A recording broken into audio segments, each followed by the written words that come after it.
Alright, so then now let's talk about the sense of taste, gustation. And there are basic tastes. So the 5 basic taste sensation, I think that OpenStack says there are 4, but I want you to know these 5. So then you have sour, sweet, salty, bitter, and you probably learned this in elementary school.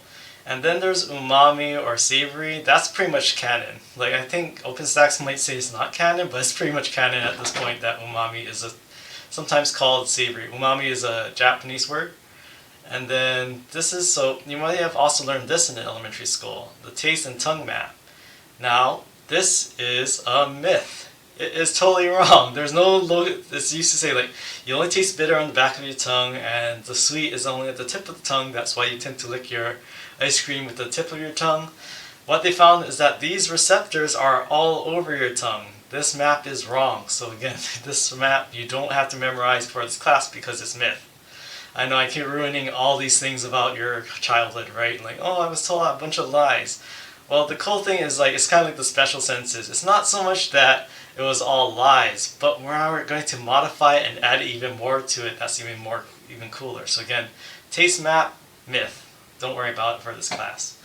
Now, this one, there are different types. So this is what you have with the these like the so on the tongues, you probably see all these little bumps, right? So all these little bumps, they have different forms, and for this class, okay, they look very similar in these pictures and even in the OpenStax. I'm not going to show you a picture of one and ask you is it valate, folate, papillate, or fungiform papilla. I'm not going to do that. But what I'm getting at here is that you have all of these papillae, and actually it's the same thing as like that papillary. Yeah, papilla refers to a nipple, and just like the papillary layer, so they think, those anatomists or histologists, they thought, these look like a bunch of nipples on your tongue. I'm like, oh, that's so weird, but that's them, okay? They think anything that's pointing out somewhere is looks like a nipple, whatever. Okay, back to what we were talking about. So gustatory epithelial cells. Now this is an interesting thing about your special senses. Your sense of neuron, or your sense of smells, those are neurons, but these are actually not neurons, these epithelial cells. So they actually come from epithelia, but they are linked to neurons. But they kind of act like neurons. They're a very interesting mix between the two. And what you have here are all these projections on these gustatory epithelial cells. And these are microvilli. So these are what you call taste hairs. And these taste hairs project into a little opening that's exposed to the inside of your mouth, your oral cavity. So all the chemicals that you swallow and are in your mouth, these are going to trigger these taste hairs if it produces a sense of taste. So these are called taste pores, this entire structure where that holds where all these taste hairs are exposed to the environment. Now the thing about the gustation sensory cells, they are a special type of epithelium, but what I want to focus more on is that they transmit basic tastes, and these are the 5 basic tastes I mentioned earlier. However, remember that tongue map is myth. Again, then these cells are not just only in certain areas. You can find these cells that have these 5 basic tastes all throughout your tongue. Maybe some might be concentrated more in others, but the thing is, like, does it have like a strict firm border like a country? Not really. So you find these sensory cells all over your tongue. So you can test it at home. Like, take a piece of candy and have someone try to, or if you have a friend or a family member, have them hold it to the tip of your tongue. Put it on the back of your tongue. Put it in the middle of your tongue. You can taste it wherever, right? Alright, so don't take my word for it. You can try it at home. This is something you can do easily. Now, basic taste physiology. Yeah, so sensory cells are not the same as papillae. So papillae are the structures. Sensory cells are smaller structures within the papillae. So the sensory cells are the ones that actually have all the protein receptors on their membrane that actually bind to the chemicals that cause tastes. So there are basic taste physiology in terms of what they actually do to the cells, the sensory cells of taste. They have pretty much one of 2 mechanisms. So they either enter a receptor cell as ions, or they bind to protein receptors on the receptor cell. I'll show you a visual of this. So salty sense, or your salt sense. So what is table salt? Let's ask the chat. What's the chemical formula for table salt? Yeah, so we are going to answer NaCl. NaCl, right.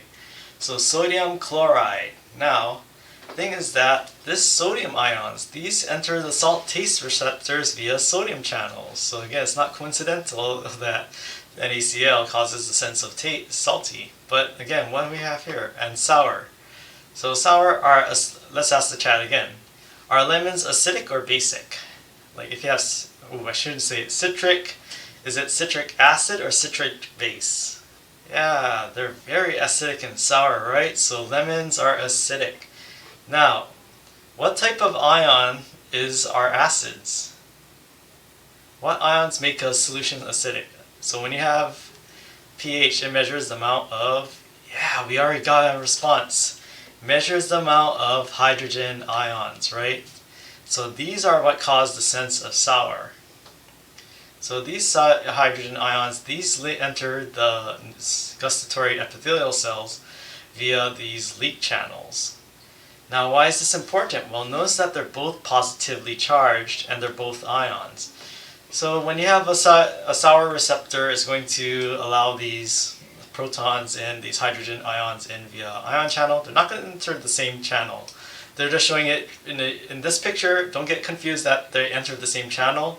It's just showing you that they kind of have a similar general mechanism. So if it was a sour receptor, it would be allowing protons in.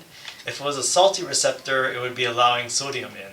But what happens is that these positive charges enter the cell via these ion channels. And then what happens is that these positive charges enter so this is the interesting thing. Even though they're epithelial, they're kind of excitatory as well. That's why these cells are kind of like in between a neuron and an epithelial cell. Don't worry too much about that. I just want you to know, like, how do you actually go from these ions to causing a sense. But what it eventually does is depolarizes this membrane, and this is the signal that helps to push a neuron to threshold. So with salty and sour, again, salty you have the sodium ions, sour you have the protons. But what happens with the cytoplasm of a neuron starts to become more positive? Well, again, the more you make a neuron positive, then it pushes it closer to the threshold. Push it closer to that threshold of a neuron, then you get an action potential. So these ions, they are responsible for depolarizing the membrane that pushes a neuron closer to action potential. Once you get that action potential, this is what's going to send the signal to other neurons that carry that sense of taste. Now what we have here, so the interesting thing is, like, you can try this at home too. Again, don't take my word for this. This is something you can do at home. What happens if you take a paper towel on your tongue and make it dry? Well, the thing is that you might find it's really hard to taste something that's salty. I mean, it's hard to get, or maybe if you get those, one of my favorite candies is those Sour Patch Kids. Try to taste the Sour Patch Kid when your tongue is wet versus if you blot it dry. And notice what happens to your sense of taste. You might notice that your sense of taste is blunted when it's dry. And why is that?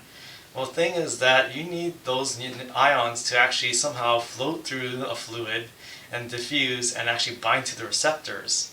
Or actually not bind to receptors, enter these channels. So if you don't have any sort of solution to suspend these ions, well, they can't enter these channels, and therefore you won't get as much sensation. So no water, no diffusion, no sense of taste. Or, I mean, you probably will get some sense of taste because it's really hard to make it completely dry, but your sense of taste will probably be reduced.